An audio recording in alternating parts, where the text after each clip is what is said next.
Hello, hello. আজকে আমরা একটা নতুন টপিক নিয়ে আলোচনা করব। টপিকটা আসলে খুব ইন্টারেস্টিং।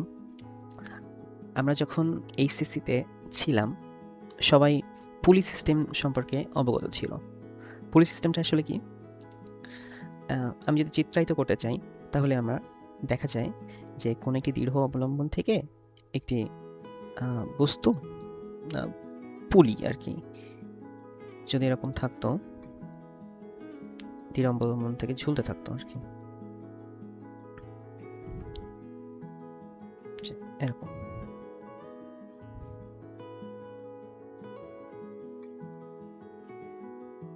আর সুতা দিয়ে নিচে ঝুলানো থাকতো।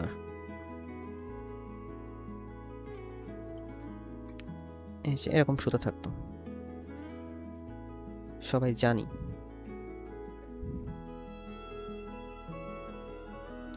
তো ধরে নিলাম এই ভরটা হচ্ছে m1, এই ভরটা হচ্ছে m2 এবং m2 is greater than m1 আমরা ধরে নিলাম। তো ঘটনাটা কি ঘটবে? আমরা এইচএসসি এর জ্ঞান অনুসারে যদি আমরা এই পুলি সিস্টেমের ত্বরণটা বের করতে চাই, ত্বরণ অর্থাৎ কি? এই বস্তুটা নিচের দিকে যখন পড়বে, তখন আসলে কি ত্বরণের নিচের দিকে পড়বে, সেই ত্বরণটা আমরা যদি বের করতে চাই এইচএসসির জ্ঞান অনুসারে, তাহলে আমরা ঠিক তার প্রমাণটা কিভাবে করতাম সেটা প্রথমে দেখব এবং পরবর্তীতে দেখব যে আমাদের হায়ার এডুকেশন যখন আমরা অনার্স লেভেলে চলে আসি, তখন সেটা বের করার অন্য কোনো পদ্ধতি আছে কিনা বা এর থেকে সহজ কোনো পদ্ধতি আমরা অবলম্বন করতে পারি কিনা। তো এই যে সিস্টেমে বা এইচএসসি এর জ্ঞান অনুসারে আমরা এই সিস্টেমের ত্বরণ বিশ্লেষণ করার জন্য একটা ওয়ে ধরে আগাতাম। সেই ওয়েটা হচ্ছে নিউটনিয়ান মেকানিক্সের যে তথ্যগুলো ছিল সেই তথ্যগুলোর উপর ভিত্তি করে। নিউটনিয়ান মেকানিক্স কি বলতো? নিউটনিয়ান মেকানিক্সে আমরা নিউটনের যত বল সম্পর্কিত যেসব সূত্র ছিল সেই সূত্রগুলো দিয়ে আমরা এটা সমাধান করার চেষ্টা করতাম। তো বল যেহেতু একটি ভেক্টর রাশি, সেহেতু তার জন্য আমাদের যত ধরনের দিক আছে সেই দিকটাও বিবেচনা করতে হতো, মানটাও বিবেচনা করতে হতো। যেমন আমি কথা না বাড়ায় সামনের দিকে যদি আগাইতে চাই, তাহলে এর ত্বরণটা নির্ণয় করতে গেলে আমাদের আসলে ২ টা সিস্টেমের বলের মান আগে বের করে নিতে হবে।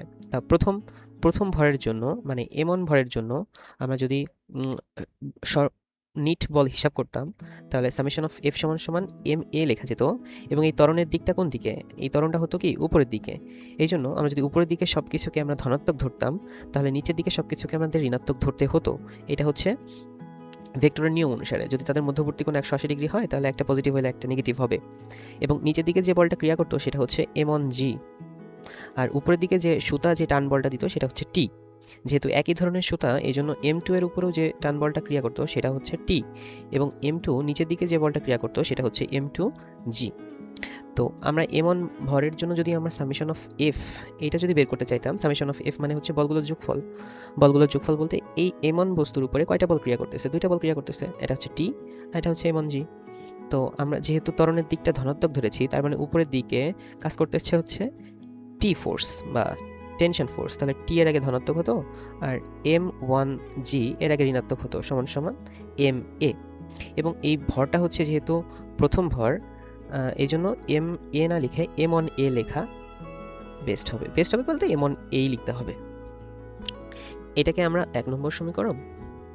আর m2 ভরের জন্য যদি আমরা 2 নম্বর সমীকরণ বের করতে চাইতাম, তাহলে সামেশন অফ f সমান m2a এটাও যদি বের করতে চাইতাম।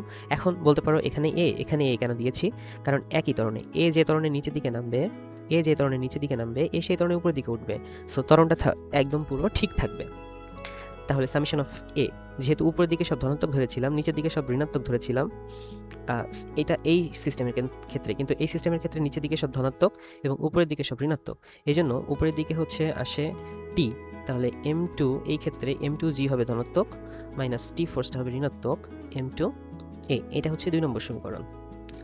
তো আমাদের দিক বিবেচনা করে এরকম সমীকরণ আমাদের বের করতে হতো। সব কিছু বিবেচনায় রেখে যদি আমি দিক ভুল করতাম, তাহলে আসলে এই সমীকরণটা ভুল আসতো। এরপর এখান থেকে আমাদের বের করার টার্গেট হচ্ছে এ বের করতে গেলে আমাদের টি এর মানটা দরকার। তাহলে এই 2টা সমীকরণ থেকে এর মানটা একটু বের করে ফেলি, বা এখানেই ক্যালকুলেশন করলে সবাই বুঝতে পারবে। এটাকে যদি একপাশে রাখি, তাহলে এ সমান কি লেখা যায়? এ সমান লেখা যায় টি মাইনাস m1g বাই m1। আর এখান থেকেও যদি আমি এ এর সমীকরণটা নিয়ে আসতে চাই, m2g minus T by m2। এখন দেখো এখানকার এ বামপক্ষ, এখানকার বামপক্ষ সমান, অর্থাৎ এই ডান পক্ষ এবং এই ডান পক্ষ আমরা সমান লিখতে পারি। সো সেইভাবে আমরা লিখতে পারবো এখন টি মাইনাস m1g বাই m1 সমান সমান m2g minus T by m2। এবং এখান থেকে আমরা যদি আরেকটু ক্যালকুলেশন করি তাহলে আসলে কি পাই, আর গুণ করি।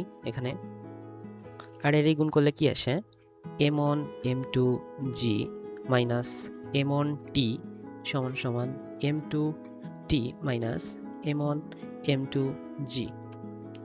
এবার এই m1 m2g আর m1 m2g এটা যদি এই পাশে আসে তাহলে আসে 2 m1 m2g, আর এটা যদি ওই পাশে যায় তাহলে আসে m2 মাইনাস m1 প্লাস, এটা ওই পাশে গেলে প্লাস হবে ইন্টু টি।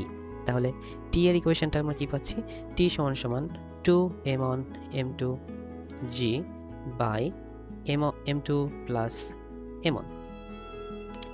এখন এই যে টি এর ইকুয়েশনটা যদি আমরা এখানে কিংবা এখানে বসাই তাহলে আমরা ত্বরণের সমীকরণটা পেয়ে যাব। তো এখানে বসানোটা আমি মনে করি একটু বেটার, বা তুমি যেখানে বসাইতেই পারো, কোনো সমস্যা নাই। তাহলে এ সমান সমান টি এর জায়গায় আমরা বসাবো কত, 2 m1 m2g divide by m2 plus m1। তো বসাই 2 m1 m2g by m1 plus m2, m2 plus m1 বা m1 প্লাস m2 ইচ্ছা, m1 plus m2, m1 plus m2 minus m1 g by m1। এই m1 যদি a এর সাথে গুণ হয়ে যায় তাহলে a ইন্টু m1 সমান সমান, নিচে যদি লসাগু নিই m1 প্লাস m2, তাহলে উপরে থাকবে হচ্ছে 2 m1 m2 into g minus, এটার সাথে গুণ হয়ে যাবে, তাহলে গুণ হয়ে হবে m1 স্কোয়ার g প্লাসে মাইনাসে মাইনাস, এটার সাথে এটা গুণ হবে, তাহলে m1 স্কোয়ার ইন্টু g। আচ্ছা আমি একটু ভেঙে ভেঙে করি, তাইলেই তো হয়, এত প্যারা নেওয়ার কি দরকার। m1 g into m1 plus m2 এটা, তাহলে m1 2 m1 m2 g minus m1 square g minus m1 m2 g by m1 plus m2। এখন 2 m1 m2g আর এখানে m1 m2g আছে, তাহলে দুইটার থেকে একটা চলে গেলে কত থাকে, m1 সমান সমান, একটা থেকে দুইটা থেকে একটা চলে গেলে একটাই থাকে, তাহলে এখানে আসে হচ্ছে m1 plus m2 m1 m2 g minus m1 square into g। m1 সমান সমান, এখান থেকে m1 যদি কমন নিই তাহলে m2g minus m1 g by m1 plus m2, m1 কাটা চলে গেল, a সমান সমান g into m2 minus m1 by m1 plus m2। তাহলে আমরা একটা ত্বরণের সমীকরণ পাইলাম এত ক্যালকুলেশন করার পর আমরা একটা ত্বরণের সমীকরণ পেয়েছি, তাই না? এই যে, এবং এখানে দিক নির্ণয় করেছি, দিক দেওয়া লাগেছে, সব কিছু হিসাব নিকাশ করে আমরা একটা ত্বরণের সমীকরণ পেয়েছি। কিন্তু কথা হচ্ছে এটা পেয়েছি কিভাবে, নিউটনিয়ান মেকানিক্স ব্যবহার করে। কিন্তু যদি আমরা ক্লাসিক্যাল মেকানিক্সের দিকে যাই একটু, ক্লাসিক্যাল মেকানিক্স আসলে নিউটনিয়ান মেকানিক্স বা তথাকথিত এই ফর্মুলা অনুসরণ করে না। এখানে যেমন ভেক্টর বা বলের দিক বা সব কিছু নিয়ে আলোচনা করা হয়েছে, ঠিক তেমন এখানে আলোচনা করা হয় না ক্লাসিক্যাল মেকানিক্সে। ক্লাসিক্যাল মেকানিক্সে কী নিয়ে আলোচনা করা হয়, ক্লাসিক্যাল মেকানিক্সে অবস্থান, ভরবেগ এবং শক্তি, এই তিনটা জিনিস নিয়ে আলোচনা করা হয়। তো অবস্থান কি আর শক্তি সেটাও বাকি, আর এখানে দুইটা টার্ম আছে, সেটা হচ্ছে ল্যাগ্রাঞ্জিয়ান এবং হ্যামিল্টনিয়ান। তো এই দুইটা জিনিস নিয়ে আমরা এই পুলি সিস্টেম, যেটাকে আমরা অটোড মেশিনও বলি, এই পুলি সিস্টেমের আমাদের যে ত্বরণের সমীকরণ সেটা আমরা প্রমাণ করতে পারি কিনা চলো দেখি। তো পুলি সিস্টেমের আমি একটু এটাকে কপি করে নিচে নিয়ে গেলে পেস্ট করতে হবে।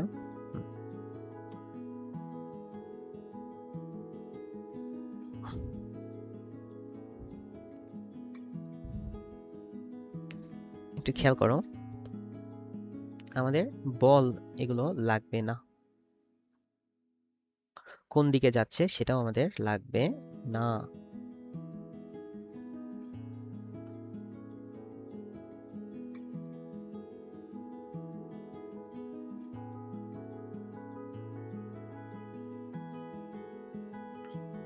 আমাদের শুধু লাগবে সিস্টেমটা, এবং এই সিস্টেমের অবস্থান বর্ণনা করার জন্য আসলে একটা সার্বজনীন চলক লাগবে আর কি। তো দেখো তো, এই এই বস্তুর এই যে দুইটা বস্তু আছে M1 এবং M2, এটার অবস্থান, তুমি যে কোনো অবস্থান যদি বর্ণনা করতে চাও তাহলে আসলে কি দিয়ে বর্ণনা করা যায়? দেখো তো, আমি যদি বলি এখান থেকে একটা রেফারেন্স ফ্রেম ধরতে, এই যে পুলি সিস্টেমের মাঝখান বরাবর আমি একটা রেফারেন্স ফ্রেম আমি যদি আঁকাই, এটা হচ্ছে আমাদের রেফারেন্স ফ্রেম, ঠিক আছে? এই রেফারেন্স ফ্রেমের সাপেক্ষে এই পুলি সিস্টেমের বা এই বস্তুটার অবস্থান যদি আমি বের করতে বলি কখনো, তাহলে দেখো তো এখান থেকে এই রেফারেন্স ফ্রেম থেকে এই বস্তুটি কতটুকু দূরে অবস্থিত আছে। যেমন এখন ধরে নিলাম এক্স দূরে অবস্থান করতেছে, আর তাহলে এই বস্তুটা কোথায় অবস্থান করতেছে? পুলি সিস্টেমের এই পুরো সাদা দড়িটার দৈর্ঘ্য যদি হয় এল, তাহলে এইটুকুর দূরত্ব হবে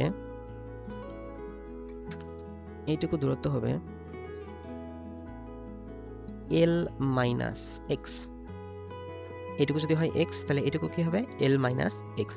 তো এইটুকু যতটুকু বাড়বে বা কমবে, এর মানও কি ততটুকু বাড়বে বা কমবে, এরকম। তাহলে এই এল মাইনাস এক্স দিয়ে কিন্তু আর এখানে এক্স দিয়ে কিন্তু আমি সব কিছু সার্বজনীন যে চলকটা আছে বা সার্বজনীন অবস্থান যেটা, আমি সেটা কিন্তু বের করতে পারি। এক্সের মান যে কোনো হইলে আমরা বলতে পারি যে এর অবস্থান এখানে, ওর অবস্থান ওখানে, যেটাকে বলা হয় সার্বজনীন কোঅর্ডিনেট সিস্টেম, তাই না? মানে স্থানাঙ্ক আর কি, সার্বজনীন স্থানাঙ্ক। তো স্থানাঙ্ক এখান থেকে আমি এক্সের মান যে কোনো কিছু দিলে এর অবস্থান আমরা বের করতে পারি, তাই না?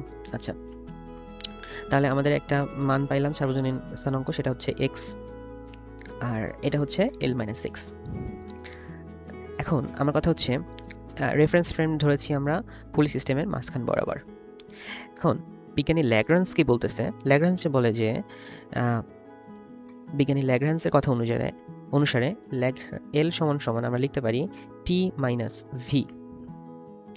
টি হচ্ছে গতিশক্তি আর ভি হচ্ছে বিভব শক্তি।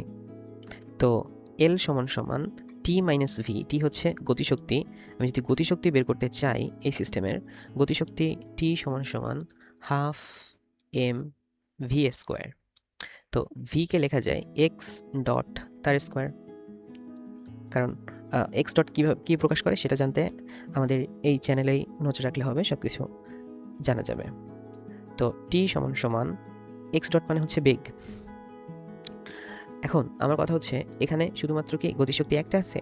দুইটা বস্তুর জন্য দুইটা গতিশক্তি, তার জন্য আমাদের লিখতে হবে হাফ এম অন এক্স বেগ square plus half M two এটারও বেগ তার স্কোয়ার। একই বেগে এর যে বেগ থাকবে এরও কি সেম বেগ থাকবে, কারণ এ যতটুকু নামবে এও কি ততটুকু উঠবে, সেম বেগ। এখান থেকে যদি আমি হাফ কমন নিই, M one plus M two into X dot square. এখন আমরা পেয়েছি হচ্ছে গতিশক্তি, আমাদের লাগবে বিভব শক্তি। তো চলো বিভব শক্তিটা বের করে ফেলি, অন্য কালি দিয়ে বের করি। চলো, বিভব শক্তি ভি সমান সমান আমরা জানি এম জি এইচ, এইচ মানে হচ্ছে উচ্চতা। এখন আমার কথা হচ্ছে রেফারেন্স ফ্রেম তো ধরেছিলাম এখানে, এই পর্যন্ত, এখান থেকে, তাহলে এই রেফারেন্স ফ্রেমে আসলে বিভব শক্তি হয় 0। তাহলে রেফারেন্স ফ্রেম থেকে নিচে গেলে বিভব শক্তি কী হবে? মাইনাস হবে, তাই না? মাইনাস হবে। তাহলে মানে আমরা একটু ক্লিয়ার করি এই জিনিসটা, যখন আমরা ভূমিকে রেফারেন্স ফ্রেম ধরতাম, ভূমিকে, তখন আমরা যত উপরে উঠতাম তত আমাদের কি হতো, কোনো একটি বস্তুকে যদি উপরে নিয়ে যেতাম, তাহলে এই বস্তুতে যে বিভব শক্তি থাকতো এম জি এক্স পরিমাণ, এবং এক্স হচ্ছে এখান থেকে এর উচ্চতা। তো রেফারেন্স ফ্রেম থেকে কত উচ্চতায় আছে সেটা হচ্ছে তত ধনাত্মক, যদি নিচে চলে যেত সেটা হবে কি ঋণাত্মক। এই জন্য রেফারেন্স ফ্রেম এখন যেটা ধরেছি সেটা থেকে বস্তুর অবস্থান কোথায় আছে? নিচে আছে, এই জন্য হবে কি বলতো? মাইনাস। তাহলে প্রথম m1 ভরের জন্য হবে m1 জি এক্স, এর আগে কি হবে, একটা মাইনাস হবে অবশ্যই, এর আগে একটা মাইনাস হবে অবশ্যই, কারণ রেফারেন্স ফ্রেমটা কোথায়, উপরে, মাইনাস, প্লাস, দেখো তো দ্বিতীয় ভরের জন্য কতটুকু রেফারেন্স ফ্রেমের নিচে আছে, এল মাইনাস এক্স, তাহলে m2 g L minus x. এখন এটাকে যদি আমি ক্যালকুলেশন করি তাহলে কি পাই বলো তো,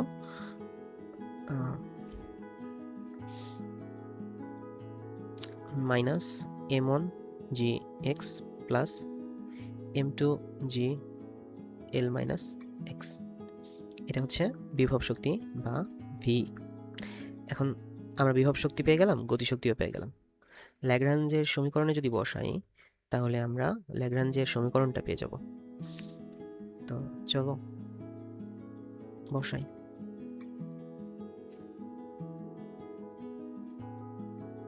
কপি, নিচে বসাই, একটা কাজ করি নিচে বসাই,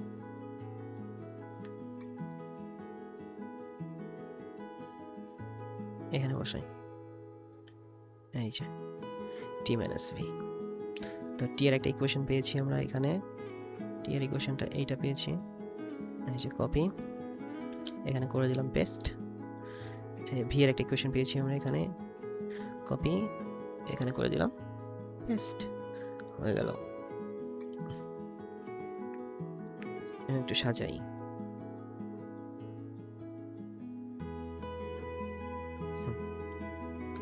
তো আমরা এল সমান সমান টি পেয়েছি, এটা মাইনাস এইটা, তো এখান থেকে এল সমান সমান half m1 plus m2 x dot square minus minus মাইনাসে প্লাস হয়ে যাবে m1 g x plus minus minus m2 g into L minus x. এটা হচ্ছে ল্যাগ্রাঞ্জের সমীকরণ। এখানে কি কোনো দিক আছে? না, নাই। ল্যাগ্রাঞ্জের সমীকরণে কি থাকে? ল্যাগ্রাঞ্জের সমীকরণে শুধুমাত্র বেগ থাকে, এই যে এক্স ডট, বেগ এবং অবস্থান থাকে, এই যে এক্স, অবস্থান এবং বেগের ফাংশন, এটা হচ্ছে ল্যাগ্রাঞ্জের সমীকরণ, ঠিক আছে? কিন্তু আমাদের এই অবস্থান এবং বেগের ফাংশন দিয়ে যে সমীকরণটা আমরা পাবো সেই সমীকরণটা সমাধান করা একটু কঠিন হয়ে পড়ে, বা এটা দুই মাত্রার হয়ে পড়ে। এজন্য আমাদের হ্যামিল্টনিয়ানের সাহায্য নিতে হয়, হ্যামিল্টনের সাহায্য নিতে হয়। তো হ্যামিল্টনের সমীকরণ কি বলে, সাইড বাই সাইড লিখি। হ্যামিল্টনের সমীকরণ বলে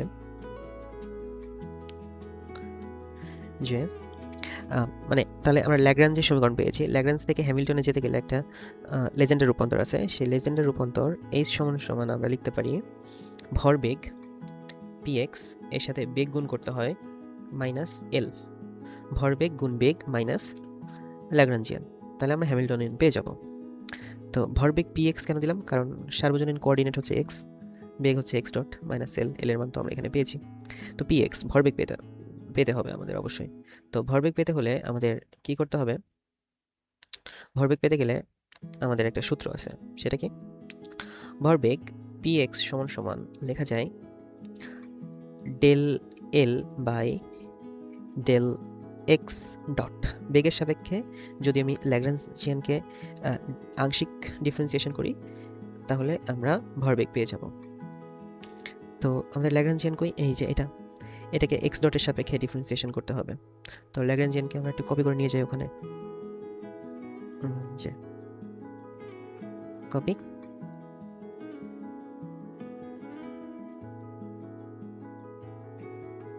তাহলে পি এক্স সমান সমান ডেল ডেল এক্স, মাই গড, এবং এখানে আমাদের একটু পেস্ট করতে হবে এই ইকুয়েশনটা, ওকে।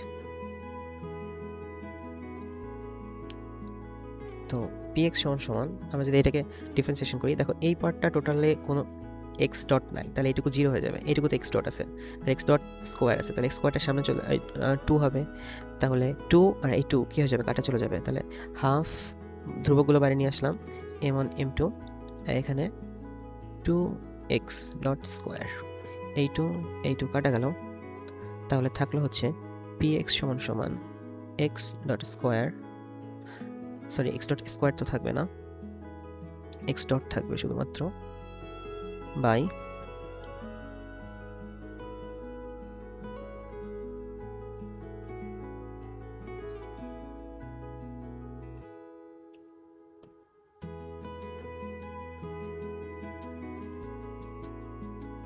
m2। তাহলে আমরা ভরবেগ পেয়ে গেলাম। আর হ্যামিল্টনিয়ান কি বলে? হ্যামিল্টনিয়ান বলে যে ও বেগ পছন্দ করে না, তার মানে ওর কাছে বেগ আসলে হবে না, ওর লাগবে শুধুমাত্র ভরবেগ। তাহলে দেখো তো এখানে এই হ্যামিল্টনিয়ানের এখানে একটা বেগ চলে আসছে, বেগ। এই বেগটাকে রিপ্লেস করতে গেলে ভর দ্বারা রিপ্লেস করতে হবে। তো এখানে দেখো বেগ সমান সমান আমরা কি লিখতে পারি? এক্স ডট সমান সমান এক্স ডট সমান সমান px by m1 plus m2। তাহলে আমরা বেগকে ভরবেগের মাধ্যমে প্রকাশ করলাম, এবং এই জিনিসটা যদি এখানে বসাই তাহলে এই সমীকরণে কোনো বেগ থাকবে না, শুধুমাত্র কি থাকবে? ভরবেগ থাকবে। এবং ভরবেগটা আসলেই বেগের থেকে বেশি ইউনিক। কেন? একটু লিখতে লিখতে বলি আমি। আসলে যদি 1500 কেজি ভরের একটি বস্তু বা ট্রাক যদি 20 মিটার পার সেকেন্ড বেগে যায়, এবং তার সামনে যদি তুমি দাঁড়ায় থাকো, যে কথা, আর 2 কেজি ভরের বা 5 কেজি ভরের সাইকেলের সামনে সেই সাইকেলটা যদি 10 মিটার পার সেকেন্ড বেগে যায়, তার সামনে যদি তুমি দাঁড়িয়ে থাকো, সেই দুইটা কিন্তু একই কথা না আসলে। হ্যাঁ, দুইটা কিন্তু ভিন্ন ভিন্ন কথা। তো দুইটার বেগ যদি সমান হয়েও থাকে, ভরবেগ কিন্তু দুইটার সমান না। এই জন্য ভরবেগটা একটু মোর এফিসিয়েন্ট ভরবেগ নিয়ে আলোচনা করা। এই জন্য হ্যামিল্টনিয়ানে কোনো বেগ থাকে না, ভরবেগ নিয়ে আলোচনা করে। ঠিক আছে? তো আমরা একটু ক্যালকুলেশনের পর্যায়ে এখানে এসে মাইনাস এল মানে কি? ল্যাগ্রাঞ্জিয়ানের সমীকরণ কিন্তু আমরা এখানে দেখছি, এবং এই ল্যাগ্রাঞ্জিয়ানের সমীকরণ যদি আমি বসাই দিই তাহলে হ্যামিল্টনের সমীকরণ পেয়ে যাব। তাহলে এখানে এল এর মানটা একটু বসাই দিই, এখানে ল্যাগ্রাঞ্জিয়ান যেটাকে আমরা পেয়েছিলাম, কপি, এই পাশে এসে সেটা আমরা যদি বসিয়ে দিই তাহলে আমরা কি পেয়ে যাব? হ্যামিল্টনিয়ান পেয়ে যাব, তাই না? ও মাইনাস আছে মাঝে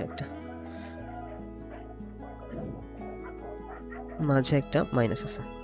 ওকে, তো এখানে দেখো ল্যাগ্রাঞ্জ যখন বসাইছি তখন ল্যাগ্রাঞ্জের ভিতরেও কিন্তু বেগ চলে আসছে। তাহলে আমরা এই বেগটাকে হাঁটানোর জন্য আমরা px² by m1 plus m2 minus half m1 plus m2 x dot স্কোয়ারকে আমরা কি লিখতে পারি? px by m1 plus m2 plus আমরা লিখতে পারি যা আছে তাই m1 gx minus m2 gl minus x। ওকে, তো একটু খেয়াল করবা, এখানে হচ্ছে হাফ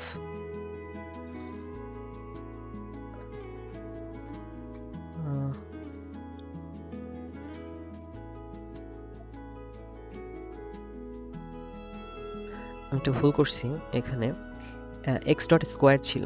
তো এক্স ডটের মান হচ্ছে px by m plus 1 m1 plus m2। তাহলে এটাকে স্কোয়ার করলে px স্কোয়ার, আর এটাকে স্কোয়ার করলে পুরোটার স্কোয়ার হয়ে যাবে। এবং একটু খেয়াল করলে দেখা যাবে এটা এবং এইটা কাটাকাটি করে নিচে একটাই টার্ম থাকে m1 প্লাস m2। তাহলে আমি তো লাস্ট লাইনটা লিখি, হ্যামিল্টনিয়ান নিচ্ছি আমরা এখন, হ্যামিল্টনিয়ান। হ্যাঁ, তাহলে এইচ সমান সমান px² by m1 plus m2 minus 1/2 px² by m1 plus m2 plus m1 gx minus m2 gl minus x।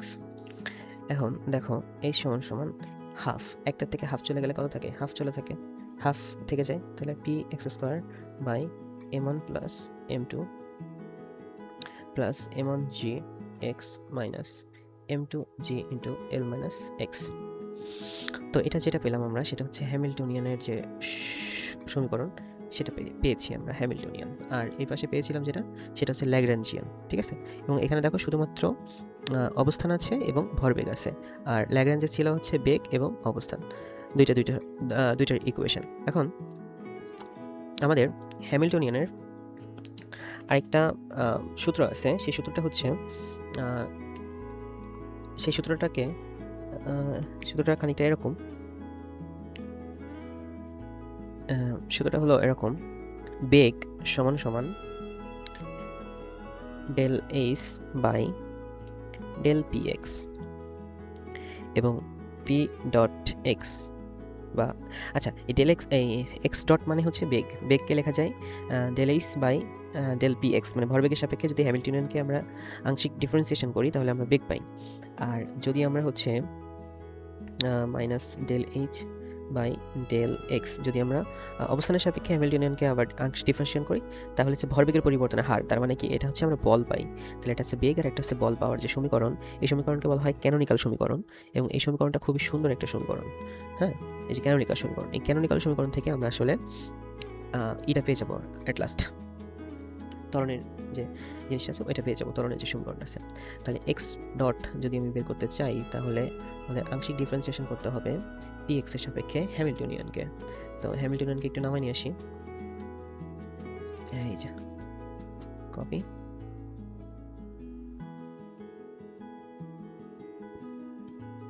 Paste.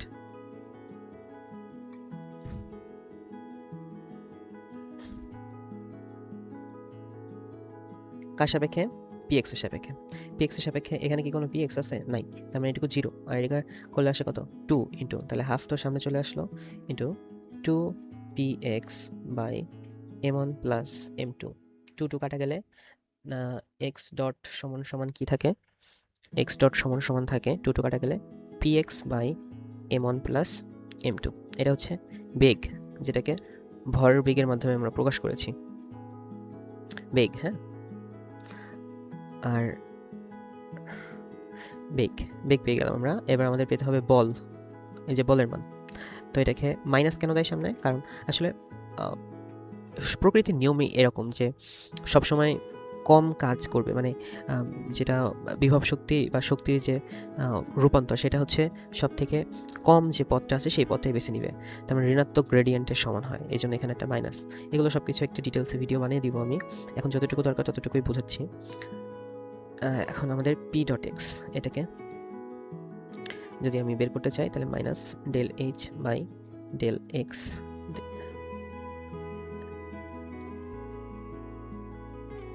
যদি আমি আবার হ্যামিল্টনিয়ানকে নামিয়ে নিয়ে আসি এখানে, হ্যাঁ, তাহলে কি পাই দেখি তো।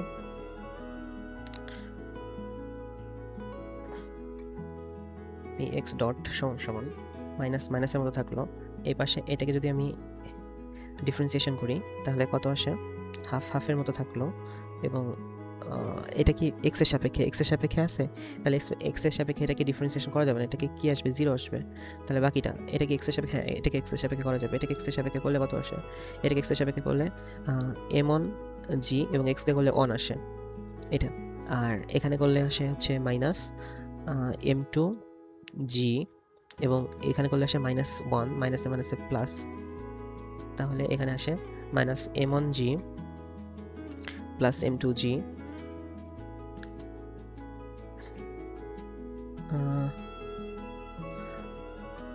এটা আচ্ছা, এখানে একটু সিলি মিস্টেক হয়েছে, এখানে এল বসানোর সময় মাইনাস এখানে পরিবর্তন হয়েছে কিন্তু এখানে পরিবর্তন করা হয় নাই, যার জন্য একটু সিলি মিস্টেক হয়েছে। হ্যাঁ, এবার ঠিক থাকবে।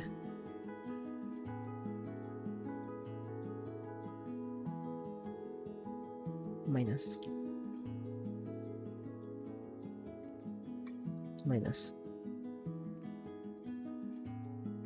এখানে একটা মাইনাস চলে আসবে।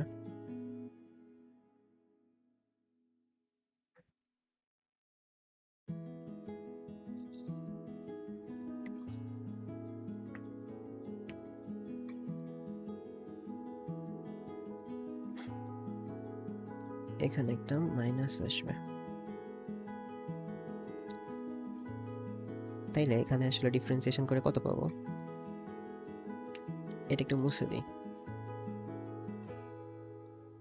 এবার ডিফারেন্সিয়েশন করি, দেখো মাইনাস মাইনাসের মতো থাকুক, এটাকে ডিফারেন্সিয়েশন করলে আসে কত? মাইনাস এম ওয়ান জি, আর এটা হচ্ছে মাইনাস মাইনাসে প্লাস চলে আসে এম টু জি,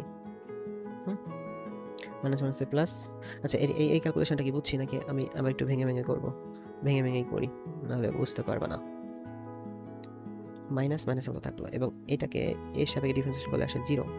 তাহলে এইটাকে এটার সাপেক্ষে ডিফারেন্সিয়েশন করতে হবে, ডেল ডেল এক্স মাইনাস এম1 g x minus del del x minus m2 g L minus x.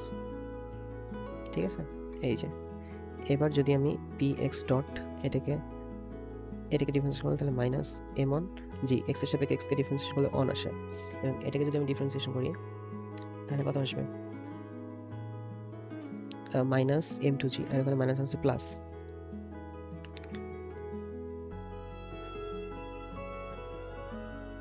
Plus, তাহলে এখানে আসে মাইনাস m2 জি মাইনাস 1, এই মাইনাসে মাইনাসে কত হবে, মাইনাসে মাইনাসে প্লাস। ঠিক আছে, মাইনাসে মাইনাসে হয়ে যাবে কত, প্লাস m2 জি,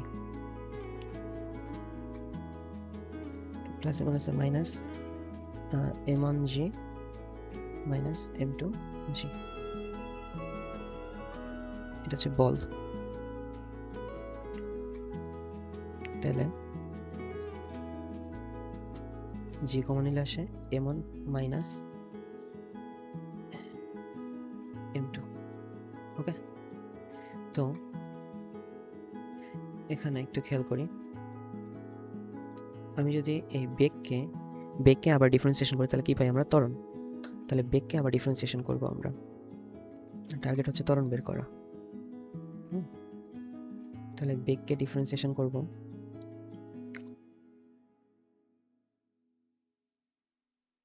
পেস্ট, এই যে বেগকে ডিফারেন্সিয়েশন করলে কি আসে,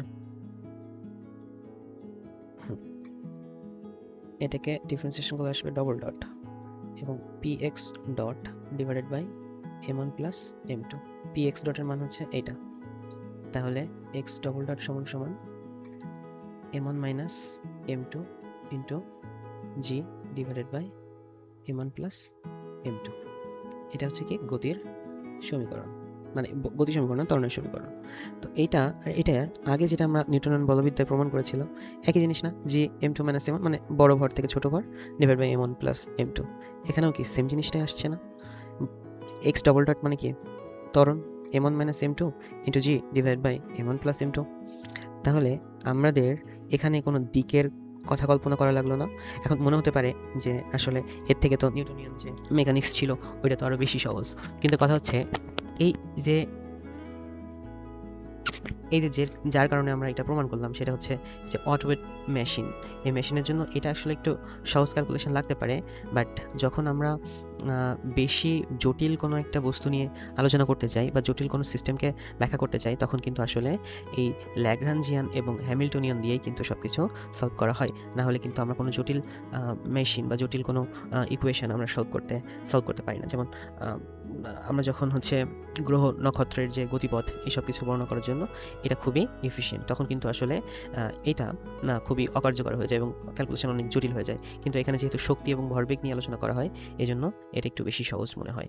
এই ক্ষেত্রে একটু কঠিন মনে হতে পারে, তবে আসলে আমাদের কোনো চিন্তা ছাড়াই কিন্তু আসলে এই সমীকরণটা মানে পেয়ে গেলাম আর কি, কোনো দিক ঠিক ছাড়া, মানে দিক চিন্তা করা ছাড়াই আর কি। সো এই ছিল আজকের ক্লাস।